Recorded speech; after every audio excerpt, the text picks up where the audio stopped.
Imagine this.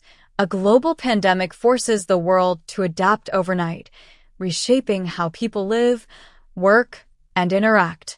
One of the most significant transformations was the shift to remote work. Millions of Americans found themselves working from home, proving that productivity doesn't require a cubicle or a long commute. In fact, studies and reports have shown that productivity actually increased during this time, and workers enjoyed better work-life balance. Fast forward to today, and former President Donald Trump has ignited a firestorm by threatening to dismiss 50,000 federal workers if they don't return to their office desks. Why? What's behind this push to undo years of successful remote work? Trump's recent statements frame this move as a way to end what he calls ridiculous waiver granted during the Biden administration. But is this really about restoring normalcy? Or is it about something else entirely? Let's break it down. Remote work during the pandemic. A success story. The COVID-19 pandemic upended traditional work structures, but it also proved that flexibility is not only feasible but beneficial. During the height of the pandemic, a significant portion of the workforce transitioned to remote work, including federal employees. Critics initially questioned whether government operations could be effectively managed from home, but the results silenced those doubts. Federal agencies reported no significant drop in productivity. In fact, many workers were able to accomplish more without the distractions of an office setting. The benefits extended beyond productivity. Employees reported improved work-life balance, citing the ability to spend more time with family, reduce commute stress, and even tackle household tasks during breaks. These small but meaningful changes contributed to better mental health and job satisfaction. Employers also reaped the benefits: reduced overhead costs for office spaces, utilities, and other expenses associated with maintaining a physical workspace. Trump's controversial stance in a press conference earlier this week. Trump labeled the extended remote work arrangement for federal employees as ridiculous and vowed to revoke it if elected. He claimed that a 5-year waiver allowing remote work was nothing more than a gift to the unions, painting it as a political favor rather than a practical decision. If people don't come back to work in the office, they will be dismissed, Trump declared, threatening to terminate tens of thousands of federal workers. This hardline stance has drawn significant backlash. Critics argue that the move is rooted in a desire for control rather than genuine concerns about productivity or efficiency.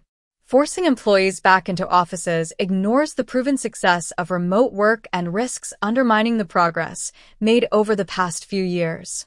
The economics of remote work. One of the most compelling arguments for remote work is its cost-saving potential.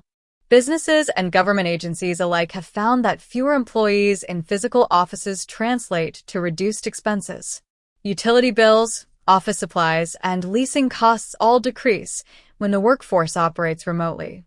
Some organizations have even opted to downsize their office spaces permanently, reallocating funds to other priorities. For individual workers, remote work often means fewer expenses as well. Commuting costs, whether for gas, public transportation, or parking, drop significantly. Parents save on childcare, as working from home allows for greater flexibility in managing family responsibilities. These financial benefits are especially crucial during times of economic uncertainty, when every dollar counts. Control versus flexibility. At the heart of Trump's push to end remote work lies a fundamental issue: control. Critics argue that the insistence on a return to the office is less about productivity and more about reinforcing traditional hierarchies. In an office environment, managers have greater oversight over their employees' activities. Remote work, on the other hand, shifts the focus to results rather than micromanagement. For many workers, the return to the office represents a step backward. It's not just about the inconvenience of commuting or the added expenses. It's about losing the autonomy and trust that remote work embodies. Employees who have proven their ability to perform and even excel from home see little justification for a mandated return to the office. The social dynamics of remote work. While remote work has been a boon for many, some argue that it comes with challenges. Isolation and lack of in-person interaction can take a toll on mental health and team cohesion. However, these challenges are not insurmountable. Virtual meetings, team-building exercises, and occasional in-person gatherings can bridge the gap, allowing workers to maintain connections without sacrificing flexibility. Furthermore, remote work opens doors for a more diverse workforce. Individuals with disabilities, those living in rural areas, and caregivers often face barriers in traditional office settings. Remote work removes many of these obstacles, creating opportunities for a broader range of talent to contribute. The broader implications Trump's threat to fire 50,000 federal workers raises broader questions about the future of work in America. Are we clinging to outdated notions of productivity that no longer align with modern realities? What message does this send to private sector employers who have embraced remote work as the new normal? For unions and labor advocates, this issue is particularly pressing. Remote work has become a critical component of worker rights and benefits. It's not just about convenience, it's about equity. Remote work can level the playing field, offering opportunities to those who might otherwise face barriers, whether due to disability, geographic location, or caregiving responsibilities. The environmental impact, another often overlooked benefit of remote work, is its positive impact on the environment. Fewer commuters mean fewer cars on the road, leading to reduced greenhouse gas emissions.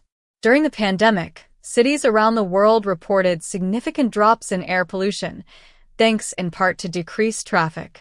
By allowing remote work to continue, federal agencies and private companies can contribute to ongoing environmental sustainability efforts. Public reaction and political ramifications. The public's response to Trump's statements has been mixed.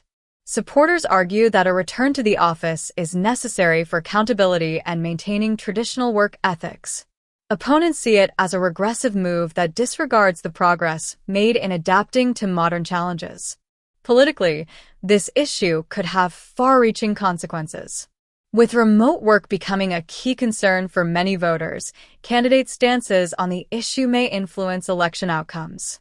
Unions, in particular, are likely to weigh in heavily, advocating for the rights of workers to choose the work arrangements that best suit their needs. Trump's plan to force federal workers back into the office is more than just a policy decision. It's a symbol of a larger debate about the future of work.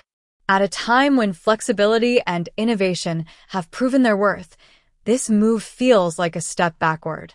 It prioritizes control over results, tradition over progress.